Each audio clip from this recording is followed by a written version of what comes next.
this is an idea that I just sort of stumbled across a couple of years ago. And it just was one of those things. Well, why not? Why can't we do this? And because I've been seeing a lot of nonfiction books, right?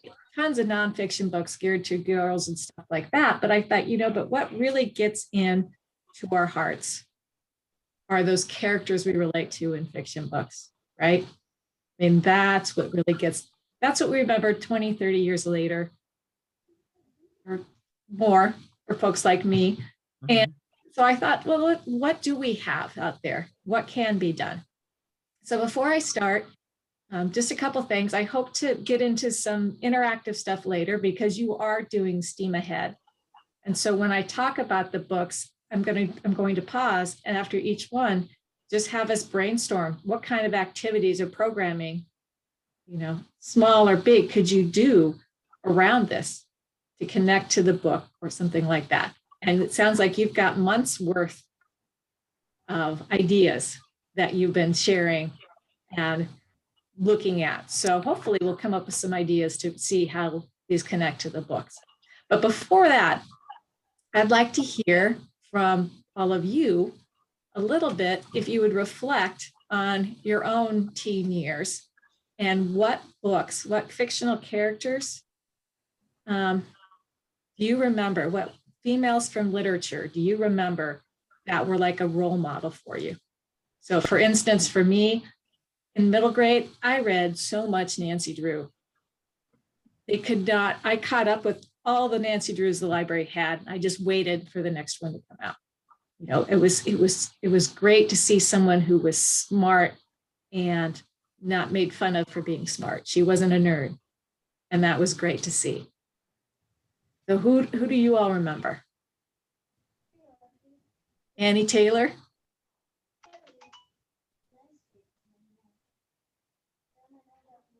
I have to admit, I'm not familiar with Annie Taylor.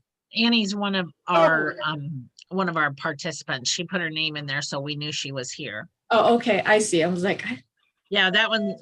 Now we have to skip to the next one. You guys can type in the chat, right, or just speak up. Yeah, or unmute yourself. I don't remember her name, but I loved The Moon Spinners by Mary Stewart, and the main character was my heroine because she helped this guy and then she helped solve the mystery. And I know it was an adult book, but it was written right for my age group, really. Right. It really hit home with you. Yeah. Right. Babysitter's Club, 67 books. Okay, you beat me. I only owned like 30 Nancy Drews. So. And I'm going to say this would be more from my daughters, but I read them when I was older. The Sisterhood of the Traveling Pants. Mm-hmm. Oh my gosh, yeah. How much do so many people related to those? Yeah. So because I guess when I was in high school, I was reading like Bury My Heart at Wounded Knee, Jonathan Livingston Seagull. I was kind of the nerdy reader. I was reading, adult books, not young adult books. And it could be adult books too. What it is, it was something that helped form you and shaped you. Now, if we think about those, how many of those had science in them? I guess I'm going to show how young I am right now, but I loved the Hunger Games in middle school and high school. Uh-huh. And that has a major science fiction, I think, and fantasy twist on it. But I also loved like Jane Austen and Elizabeth Bennet and all of that as well. Right. Spunky characters, right? Mm-hmm. Yeah. Who spoke up for themselves. I was kind of waiting to see if anybody would mention Jo March and outspoken, energetic characters. But we saw so there's a little science in Hunger Games and stuff like that. But a lot of them, they don't necessarily do that. And why I think this matters and why this topic matters is the biggest jobs in the future are in STEM, right? And the biggest increases there are engineering and computer science. And right now they're only at 25%. Also, just for our well-being, innovation, if innovators are all male, they're not creating products with us in mind. We think of all the research around heart attacks that were done around men and only recently figured out that, oh, women's heart attacks are different with different symptoms and airbags and cars. And darn it, that stupid Amazon Alexa never listens to me, but then she listens to my husband, right? Because it was tuned to a male voice. And then there's always just the income. So we want our girls to be productive and to reach their full potential. So the question is, a lot of people think, well, it's just different. Girls and boys are just different. They have different interests and stuff like that. And actually, I found this fantastic article by Clark Lickenstaff, who looked at 20 years of research and into this and all the reasons why people said girls wouldn't do this. But actually, girls take just as much science in high school as boys do. They report just as much as boys do that they're going to take it in college. But they end up only earning 20% of the degrees. So Clark Lickenstaff looked at this whole, what she calls a leaky pipeline, and all these reasons. Don't worry, I'm not going to read them, but all these reasons why people said, oh, girls, biological differences, girls just, science isn't relevant to girls in their lives and stuff like that. And she just basically picks apart a lot of them. And as she went through them, I'll let you read the screens. I'm not going to do that with you, but I did bold certain things that I started seeing a theme, a common thread through all of these reasons. So she disputes biology, preparation. Girls are getting just as much preparation in high school as boys are. But an attitude, they have the same interest, but girls don't see themselves as scientists. Boys see themselves as scientists. And then again, if we look at role models, there's not many role models, but the image of the role models we have are those who aren't likely to have children. Like the women scientists, they don't go on to have kids, or we never hear about the kids. And if we think about a young woman today, having kids is a big part of what we think and envision for our future. And suddenly we see not having kids. So that image again. Little things like curricula.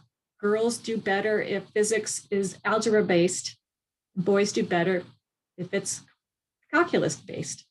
But the teachers are mostly male, so the classes are calculus based for the most part. But then again, in the bottom here, we see another image thing. Teachers, when looking at same assignments, a whole bunch of physics teachers are looking at assignments, and they just assign male and female names to them.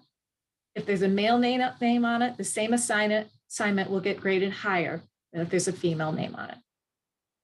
So it's not just the kids' perceptions, it's adults' perceptions of this as well. So it's an image thing again. Those same teachers lower expectations for female students. And what I thought was really interesting is boys were rewarded for following the rules. When girls followed the rules, they get downgraded. So interesting thing. And then pressure, the cultural pressure. Then goes back to children. Doesn't look like you can do both. Be successful in science and do everything you need to and still have a family. And then again, at the end, females aren't included in those research studies. Like I said, those airbags and heart attacks were not in there. So we're just not seen. So I'm thinking it's an image thing. That a lot of it is imagery that infects our perceptions.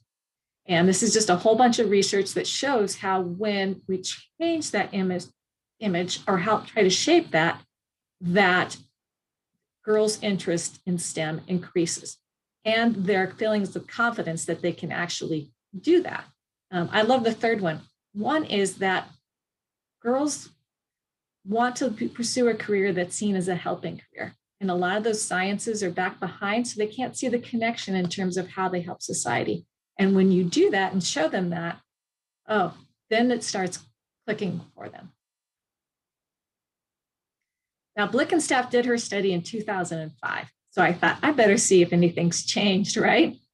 So it is a little better. Now 37% of those STEM graduates are female. So it's up. However, most of those numbers are in biology. Those other fields, not so much.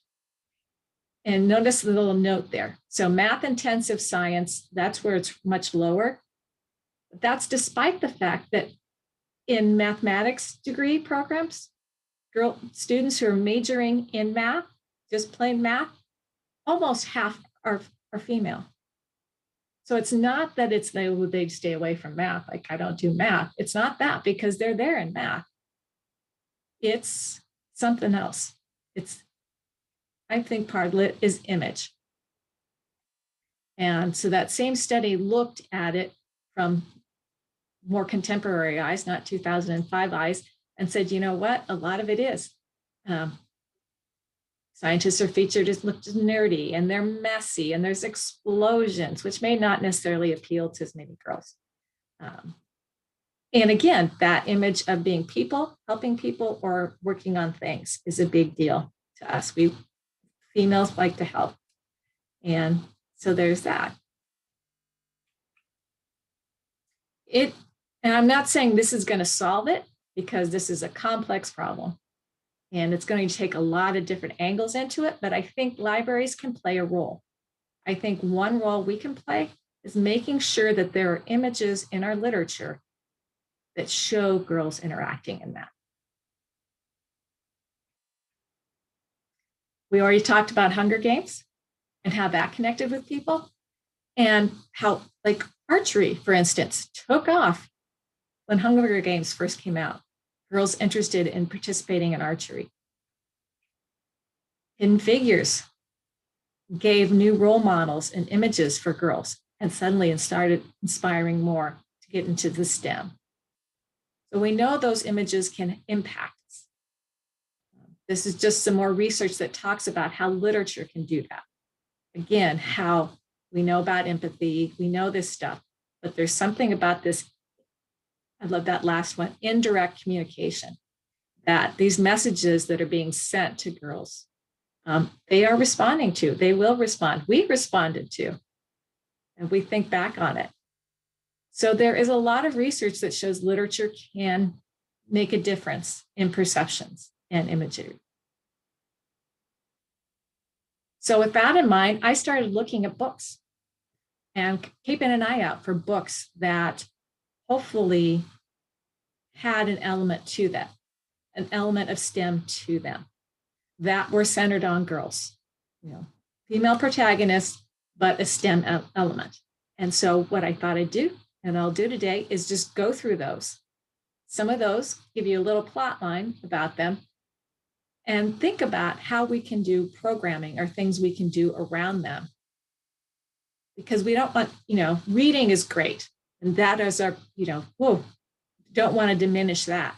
But if we can have an activity with it, that just helps people integrate and internalize those ideas and makes them a little stronger, especially in those teen years where those dendrites are growing, but when they go to sleep, the brain sloughs off a lot of those unused things. So anything we can do to reinforce the ideas in a book, just makes them stronger in the teen brain. Now I'm going to start off with the natural sciences.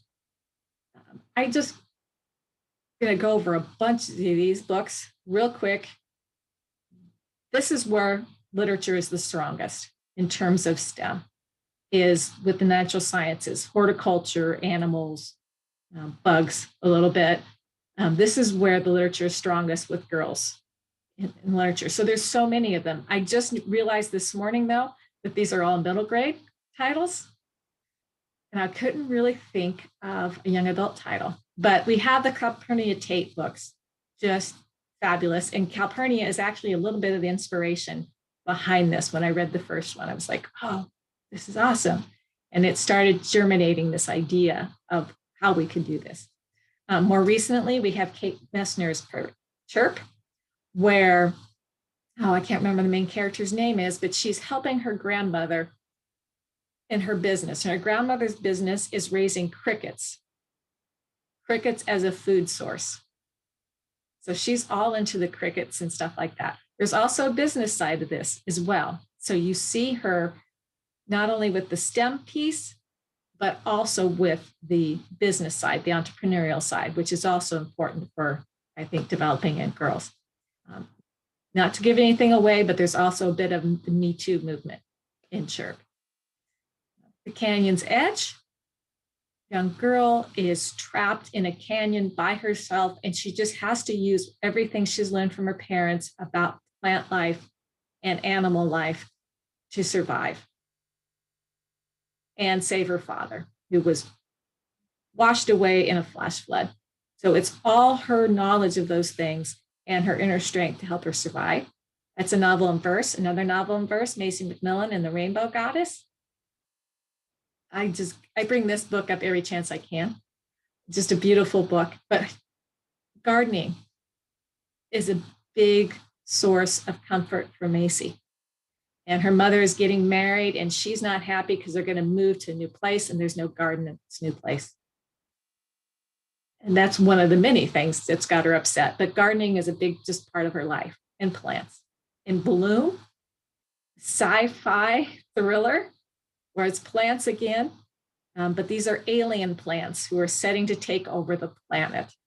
And so a lot of action there. And it's told from 3 perspectives, and 2 of those perspectives are young middle grade girls. One in particular has a very strong knowledge of horticulture and plants. And you see her reasoning throughout the book and doing that scientific reasoning throughout the book.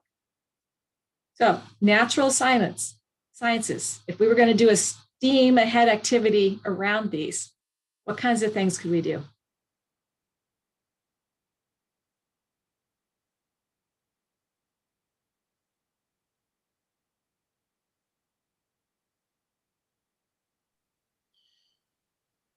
Well, I both you mentioned a couple of gardening ones, and knowledge of plants, so we could plant things, have a Right. a window garden of herbs, or something useful, as I like to have the activity be something that they can actually do something with. So an herb Right. garden. I don't know.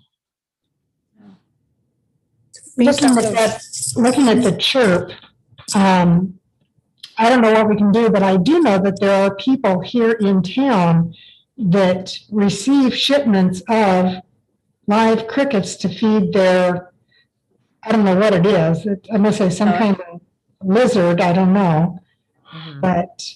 Probably. From the Canyon's Edge, you could do like a preparedness program, teaching them different things in case they ever get in a situation similar. Right.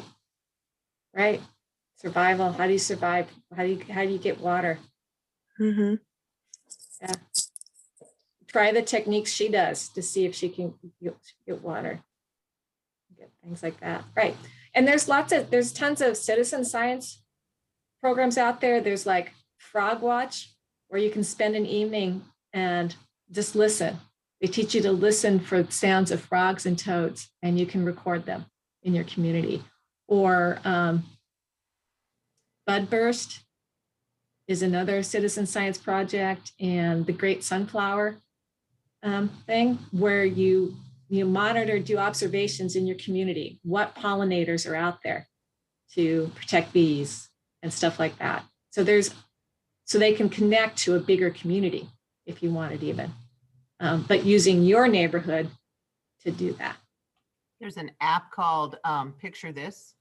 If they're teens with a smartphone, you can put the app on and you could take a walk around the library, around town, and just identify plants. Right. Because you just take a picture with your phone and it tells you what it is. It might be kind of a fun scavenger hunt outside the library doors. Right. That would be great. It gets them moving, gets them outside. But There's also another one called iNaturalist. So they can take a picture and it'll identify what the species is in their neighborhoods and around the state. Yeah. See, I knew once we got started, we'd start thinking of things. What about physics? Okay, physics. That's one of those ones that very low numbers of girls. What I like about the two books I'll talk about here are they're both very much about relationships, which is what we connect to. And The Square Root of Summer, Gotti, has just had a horrible year, but she is a physics whiz. That is like her thing. Her grandfather was a physicist.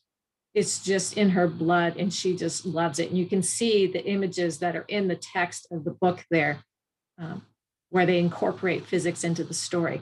But she's had a horrible year. And what's happening is she suddenly finds herself traveling back and forth in time during this year. Back before her grandfather died, and then now, and then before her best friend leaves and moves away without a word and leaves her stranded. And before her boyfriend starts asking really weird and aloof, and she doesn't know what's going on there. You know, she's navigating all these leavings in her life and traveling back and forth in time. She doesn't control it. It's just happening, but she uses physics to understand what's going on. It helps her make sense of her world. And that idea of making sense of your world comes out a lot in these books, I've noticed. But again, it's interacting with people and using physics to help her figure out just what's happened and where she's going next. The Way to the Stars, this is an amazing relationship book. Loved it, science fiction.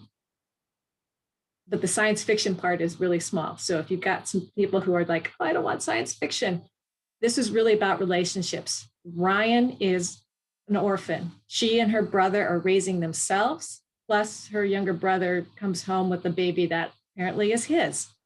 And now they're raising this baby too. So they're doing this and going to high school. Ryan wants to be an astronaut. But you know, she's an orphan. She has no money. They're barely getting by. It's not in her future. But she's got a great team of friends that she's assembled from all walks of life. You know, the popular kids, the athletes, all these people, but they come together because of shared trauma and experiences that unite them. And now there's a new girl in town, Alexandra. And they discover that Alexandra is the daughter of an astronaut. Astronaut in space. Like she was one of 30 women who was chosen for this, you know, multiple decades long space exploration. They decided to have an all-woman crew out there. And just before she left, she gave birth to Alexandra. So Alexandra has spent her life trying to put together and assemble radios so she can capture messages being sent from her mom and send her mother messages. And Ryan and her group of teens get together to try to help her amp her signal so she can reach her mom. And so this is a love story. Ryan and Alexandra fall in love and grow close, but they're using physics to try to connect. In trying to connect with her mother, they connect with each other. And it's just a beautiful story, but it's amping that signal up and using physics for that. So if we were going to come up with an activity for physics, we've got time travel and space travel here. What activities could we possibly look at?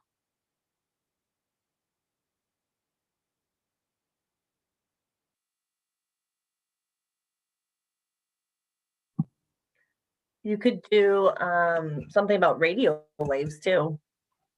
That would be kind of a fun one.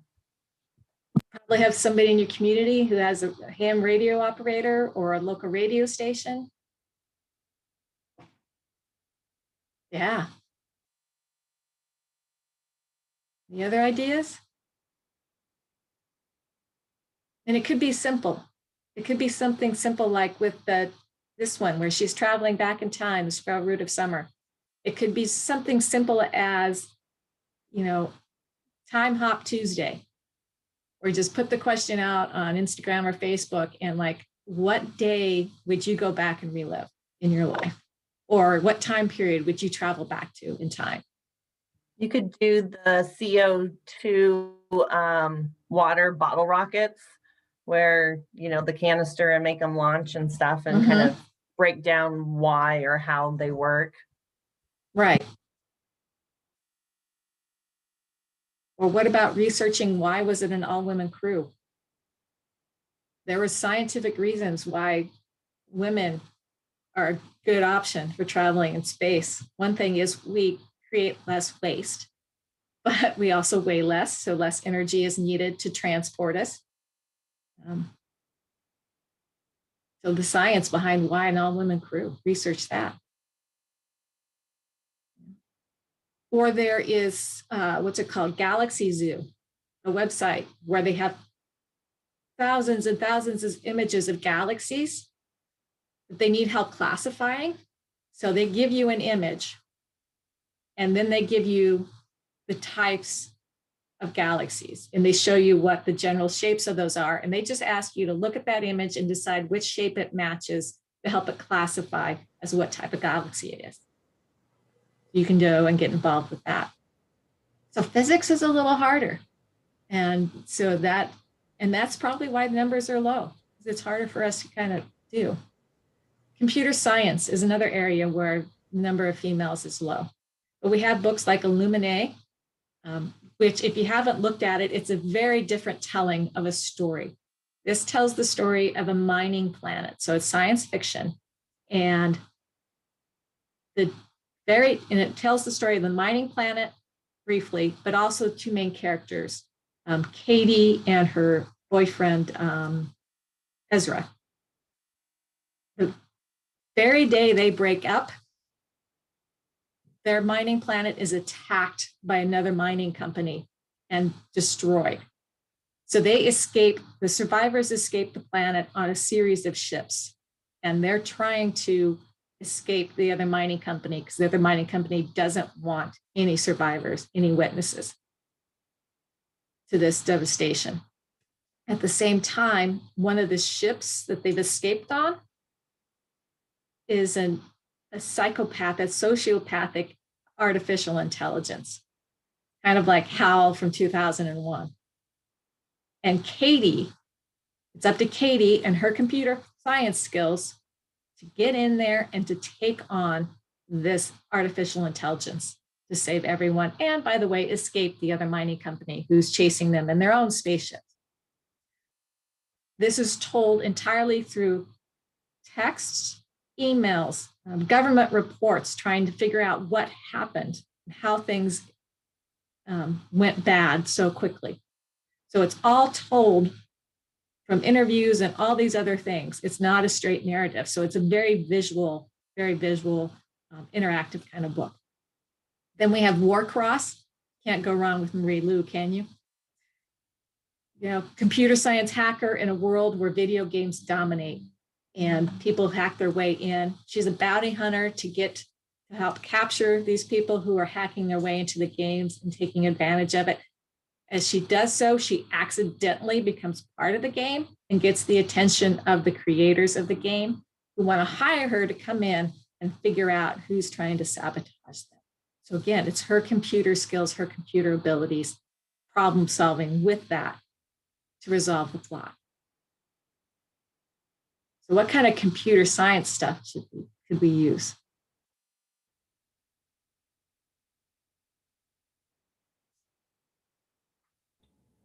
Would this be where we do some type of coding activity? You know, I'm not a computer person, but I think, we did get some kind of STEM coding deal where you coded your name and made a bracelet or something. Right. Yeah, it was an activity where you filled out a chart with your name and then you put the binary code. And each letter was 8 beads, and you made the bracelet or the necklace. Okay. It would be really long, right, based on that. Yeah, so it was Based a on coding activity based on your name, right. using the binary code. And I have just been going crazy with stuff. This one's a robotics project. Right. So there's all kinds. I mean, it's a whole book about doing things with robotics and space, solar powered orbiter model. Robots in Space was one whole chapter. Yeah. Well, that would be good. That would combine with the Way to the Stars. The But Warcross again, and Wildcard, Warcross and Wildcard, those are incredible books. I read them this last summer. And I don't know if anybody's heard of the Merge cubes. They're like a VR, but basically, and it's all scientific, and that one would really tie in with that one. That would be a fun one. right. That'd be really cool. We have merge cubes at the system. So Hey. if you want some, let us know. You can borrow. Yeah, you can play with them. What's the board game? I'm trying to think. Somebody said something that made me think of it. Is it Blocks or Blockus, where you can lay out the shape and capture it on an iPad, and it creates like different scenes of the levels of the video game, stuff like that. Yeah, affordable. The Spheros or droids, drones, anything, if you're programming drones, you could have a program with that. Right. Anything like, and if you wanted to go low tech, dominoes, you stand them up and they topple over. You can easily do an if then or an or thing where you've got two lines and which one you trip will do this and which one you trip will do that. So that logic thinking is there. Just a quick shout out to Secret Coders by Jean Lewin Yang. This is for the younger middle grades, but I tell you, I read the first one and it was just all these little puzzles to figure out. Hopper is at a new school. It's a private school where her mom is teaching, and there's just something weird about it. It's just weird. So she gathers some other friends who also think it's weird, and they try to figure out the mystery of this school. And I had to get the second one because the first one ended on a problem he had to solve, and I had to get the second one to figure out if I was right. I mean, I kind of just, at first I looked at this going, I don't know about this, but I got so hooked on trying to figure out the puzzles of it. And they just connect to each other of them. So there's a series of 3 or maybe 4 now. I'm not sure. Okay, math. Everybody's favorite, math. And we said, girls do math. These are 2 math romances. Math is heavily involved in both of them. Let's see. Higher Geometry is Anna. It's set in the 1950s. So you can really see the social norms in this book. And she loves math and wants to go to college and do math, but she's facing lots of pressure to just get married and have kids, but she wants more. So you can really look at some of those questions of wanting a family and following a career in science, and can you do it? Can you have both? And those questions that a lot of girls think, well, you can. Venn diagram is a little magical realism. The main character, Ava, has a special power. One of them, well, 2. One of them is math. She's just really, really good at math. But the second one is whenever she touches something that belongs to someone, she can sense their emotions. So when she touches someone's math textbook or ruler, she can figure out why they're having trouble with calculus or algebra.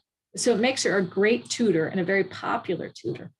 But generally, because of this touching thing, she avoids people because it can be very overwhelming, all these emotions and stuff going on, until she meets a cute guy named Zen and is tutoring him. And suddenly it's more than just math for them. And I don't want to say anything more because it was a surprise twist at the end there. But it's a romance. But it just shows math as being a natural part of things. It's not weird or strange that she's doing it. It's just math as part of life. Oh, right. So what could we do as an activity for math?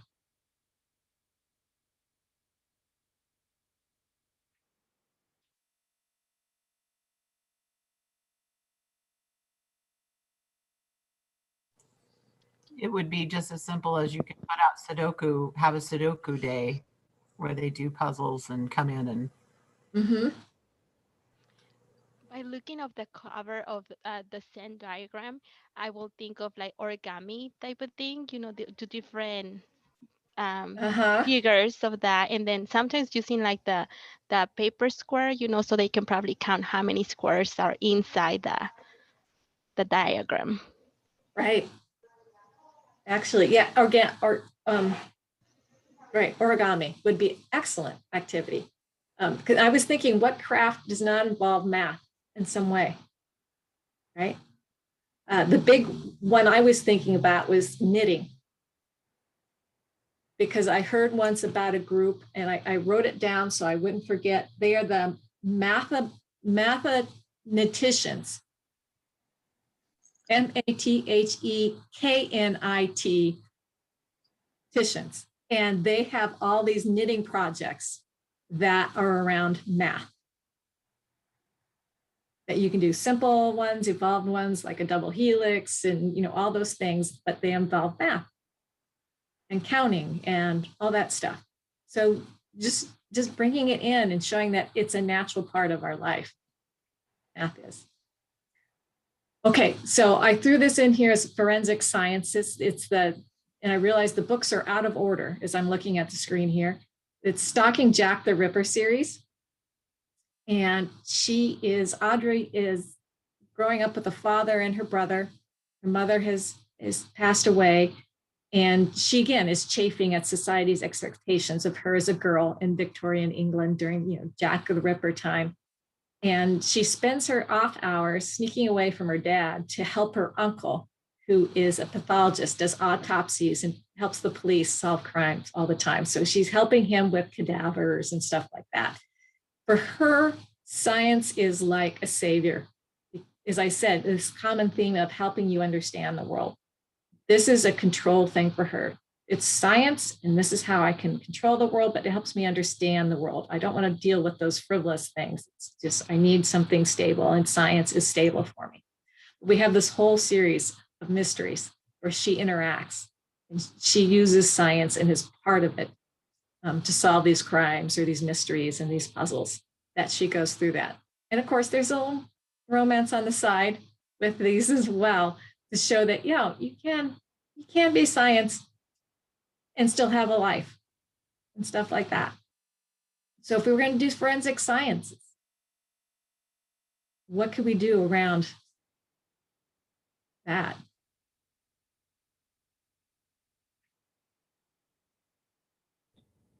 Well, is this where you could do like a NCIS or a CSI and do the crime scene and then have them come in? Oh, to. I was thinking of those little boxes that some lady did of a crime scene, and you could create a scene of something that's kind of intricate, but I'm fascinated by that, and I haven't read the book yet, so. I've heard of her too. Yeah. Maybe like the breakout kits. Sorry, Joy, go ahead. Go ahead, Joy. Oh, I was just gonna say the escape rooms, or the breakout kits would be a fun one of tying them together. Yeah, absolutely. Could just tie them all together, or just simple things like make fake blood and see how different blood splats at different heights, and put it in a water gun so you can see different angles of how the splat changes, so then you can investigate, well, this means it comes from this angle or that angle. And then they could build an escape kit for somebody else to do, or a mystery for the other patrons to solve, stuff like that. Fingerprinting, all kinds of stuff. Chemistry. I threw this in here. I just think this is the most creative approach. And of course, it's Anderson of Speak fame, so it's going to be amazing. It's set in that same world as Speak, and so you briefly see the character interact with Melinda from Speak, briefly. But in Catalyst, it's Kate and, again, another mother. What's wrong with mothers? Why are mothers always dying in these books? So her mother is gone. It's just her father. She's growing up with her father. And the story, all the chapters are named after different parts of chemistry, different aspects of chemistry. And so if you see on the screen, there's a 2.2.1 where it talks about base. That's where she talks about her mother. And her mother was the foundation for the family and how much she admired her mother, who was a chemist. And Kate aspires to go to MIT in chemistry, just like her mother did. And that whole grief in dealing with a neighbor who her father says we have to take in because they've lost their house in a fire, but they're not friends, they're not friendly. And that caustic relationship, you see 2.3 in there. And so the whole life is being explained through chemistry and chemical terms and understanding her life through chemistry and what she wants to be. So again, it's explaining life, but she's having relationships, she's trying to figure out her way, and chemistry is just like this goal for her. And the writing is just beautiful. You know, you can imagine if you've read Speak, just how great the writing is here. So if we're going to do chemistry, what kind of things can we tie in with chemistry?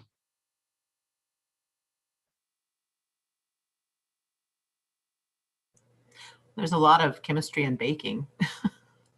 Yes. If you want to teach girls that it's, girl things are okay, but they all involve science too. If we, so. Right. Baking is totally that. The whole slime thing. I mean, every kind of slime is a chemical reaction. That was my thing. Right. Yeah. So you could do like the elephant toothpaste, which is peroxide and yeast, right? And stuff. Right. I was also thinking the baking soda, where you put the baking soda inside I think it's vinegar too, and then you put the balloon on top, and then the balloon gets Reactants. react. 2.5 there. Yeah, exactly. So there's tons of kitchen stuff, kitchen chemistry that we can come up with different reactions for interact with them that are simple and inexpensive. I'm kind of trying to watch the time. Engineering. Burn Baby Burn is set in the I think it's the 70s, during the Son of Sam serial murders in New York City. And that's sort of the backdrop, that tension in the city of going out. And Nora is growing up in a home with a mother and a brother. Her father is in and out of her life. He occasionally remembers to send child support, that kind of thing. So she has not a great relationship with dad.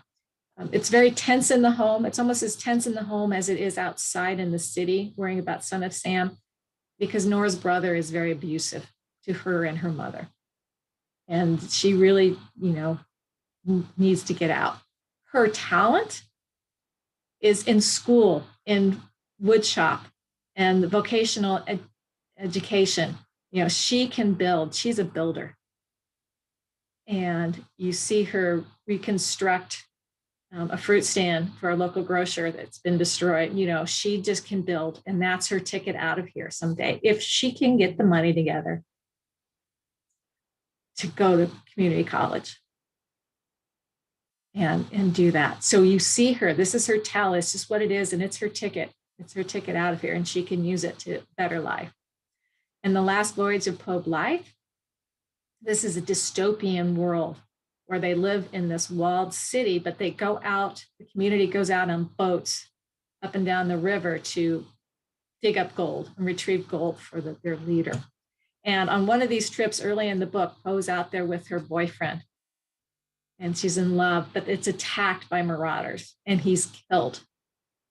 In her grief, she goes back and she has engineered and created a riverboat that is impenetrable, but also dangerous for anyone who attacks it, because it has these blades and it will just cut them up and kill them. Her anger and her pain at the loss of her boyfriend has created this boat, and she engineered it. And a lot of it is about, she has to go on the first voyage and adapt it. Of course, things don't go right. So then she has to fix it, or she has to figure out how to work around what she's created. And you constantly see her problem solving, engineering things around this thing that she has created and that she has built. Very, again, a lot of tense in these engineering books, a lot of tension in these engineering books. So if we were going to have a project to go with engineering, what could it be?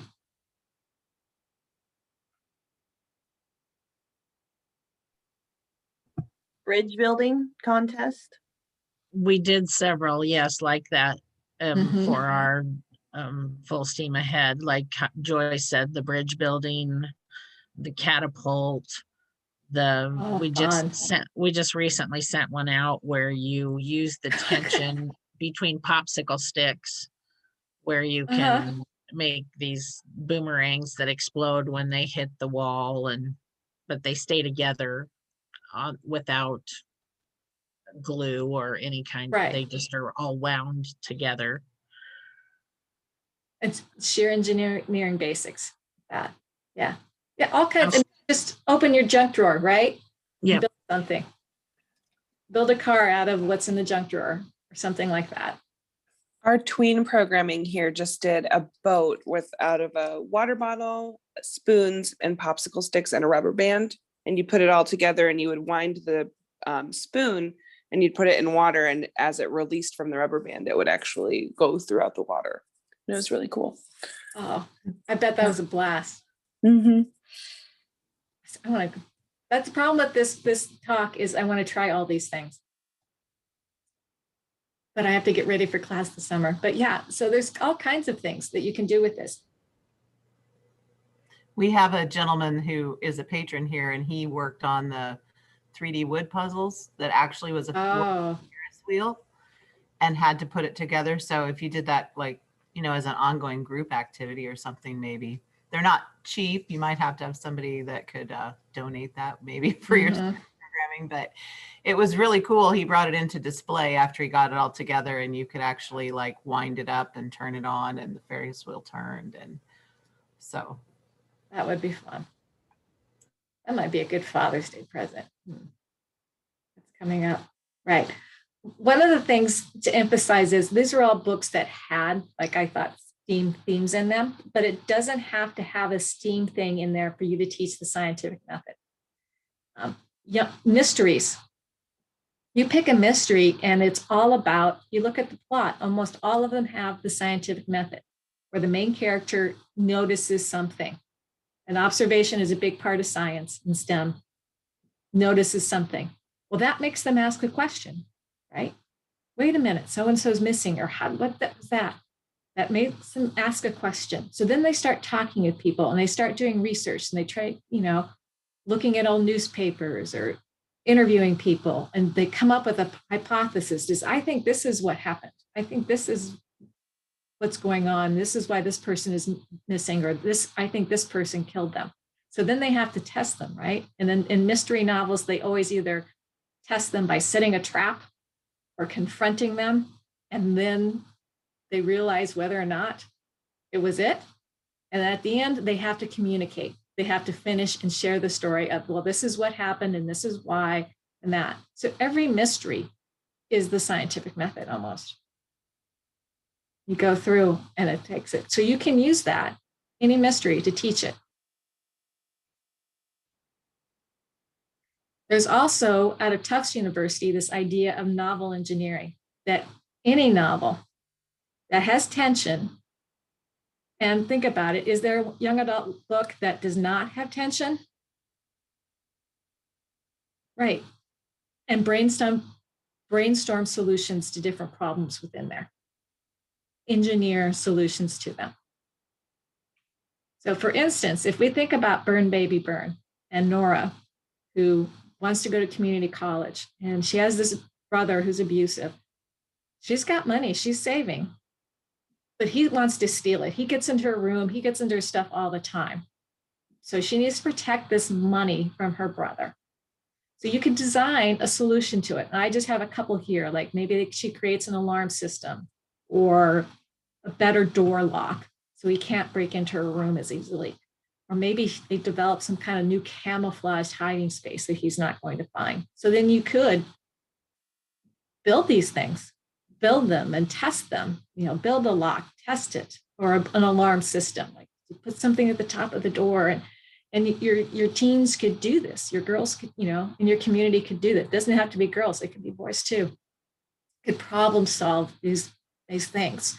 So as you know, probably because you're doing STEAM ahead and have been for months in February, you can work it into almost any story and engineer a problem, a solution to a problem within the book. And we've been talking a lot about girls, but I always like to remember the boys. It's alarming. It's not just, the numbers of girls is low, but we have to also face the fact that half of all students, regardless of gender, leave the program, leave STEM fields. So we see from this study here, 48% of students involved in a bachelor's program in STEM leave it. If it's an associate's degree, it's higher. It's almost 78% leave. So just working on STEM and getting students comfortable with it and as part of it and where they can see it's a natural part of life will help all of the teens in our communities, not just the girls, even though we've maybe paid attention to them a little bit more today. But these are things that can apply to all of them and all of our kids. And that's all I have.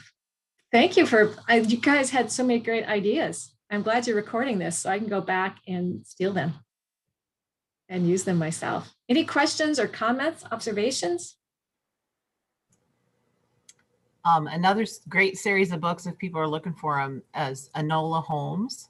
She's the little sister of Sherlock Holmes, and Netflix just made the first one into a movie not long ago. And I just watched it. Very unconventional, and has raised her to be a thinker, and it's great for girls. What was the other books? What was the name of that again?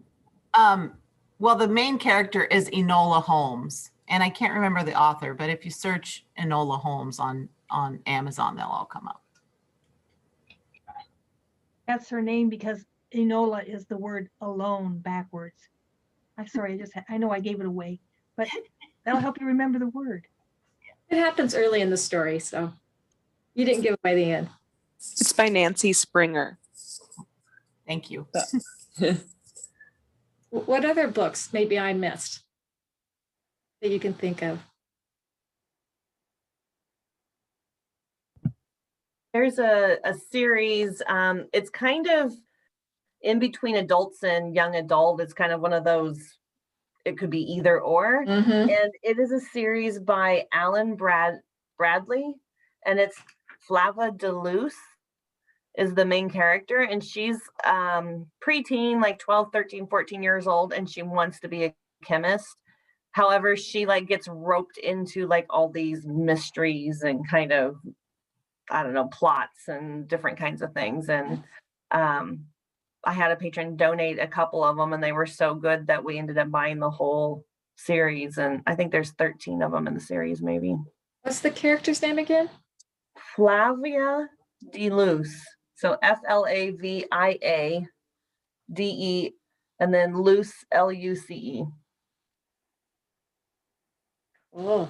And they're a little, they kind of seem a little dark and a little, on edge, but it's a young girl that it is the main character. Mm-hmm. Check that out. The Carls series by Hank Green. The first one is called An Absolutely Remarkable Thing, where all of a sudden 64 robots just show up in major cities across the US, and the government starts to restrict access, but everybody is when they go to sleep, they have these interactive dreams that they have to go through puzzles, and there's this big mystery about what are the Carls and where did they come from. And that one's kind of older teen into younger young adult, kind of could be either or, but would be a really cool one too. What do they call it? The emerging adult? Mm-hmm. Yeah.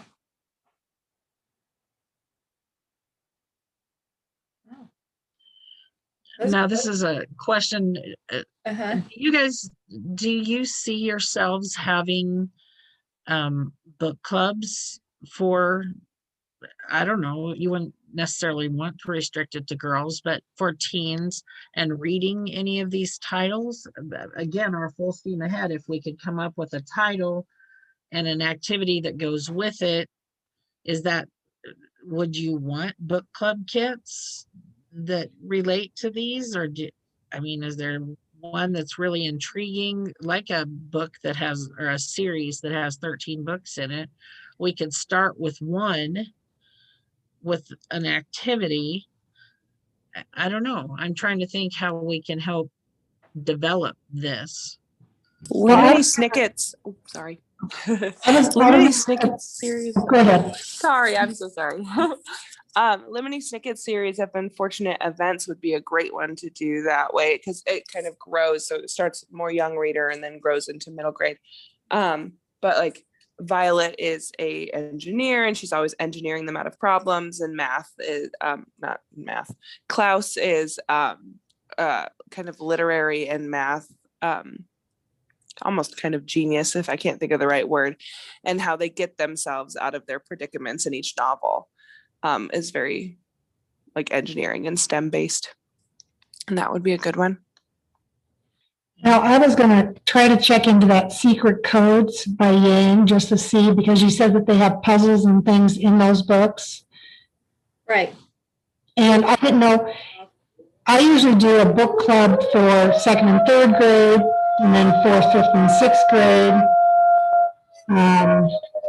Junior high girls, it's going to be hard getting them in, but if there was something that we could do, just working on puzzles and things. So that would be one you'd be interested in. And that would work with robotics well, because they're programming a robot to do some things.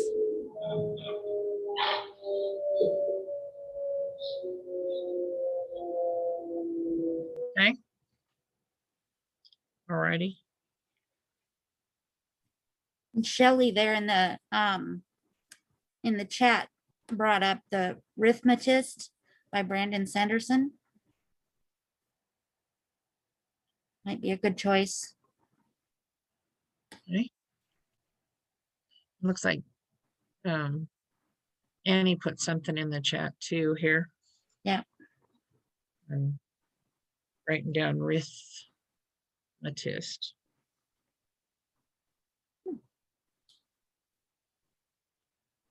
Doing the 6th through 8th grade book club again. Girls are excited to do activities that go along with them.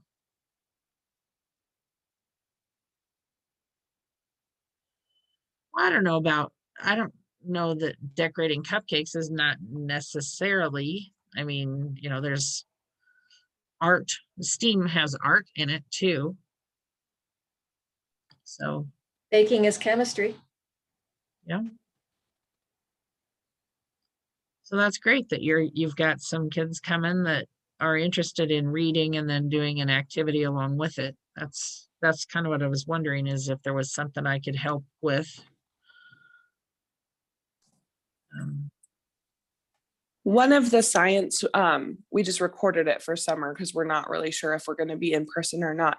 But one of the teen STEM programs we did is we made, for Tales for Tales, we made an animal cell model and talked about how animal cells are different than human cells, and the different organelles and different things that work throughout the cell to make it an animal cell. And then we made it out of like Rice Krispies and icing and candy and nerds and stuff. Like we had the jelly beans were the mitochondria, and it was a lot of fun.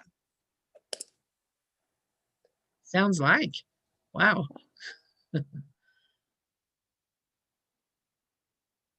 Yeah, so there's a ton of stuff we can do. Part of the challenge is having the time to think it up, isn't it? It is. Yeah. So, and I think that teenage years is the hardest. Now, the elementary is pretty easy. They love doing things like that, but the teens is harder to figure out what to get them to do along with you. Mm-hmm. And they change every couple of years. You got a new group. And figuring it out, they have to figure them out all over again. Yep. Well, thank you so much for your time today. You're welcome. I always giving love us, talking about books, so. well, and like I say, it is recorded, and we'll send out that link to this, to our system, and we'll put it on our YouTube channel. And we'll be putting that out. Well, we're so glad you could be here and talk about this with us. Oh, thank you. I had fun. All righty. Does anybody have any more questions? Make sure I don't want to miss a question. All right. Well, I think our time is up. Thank you so much. Bye. Bye.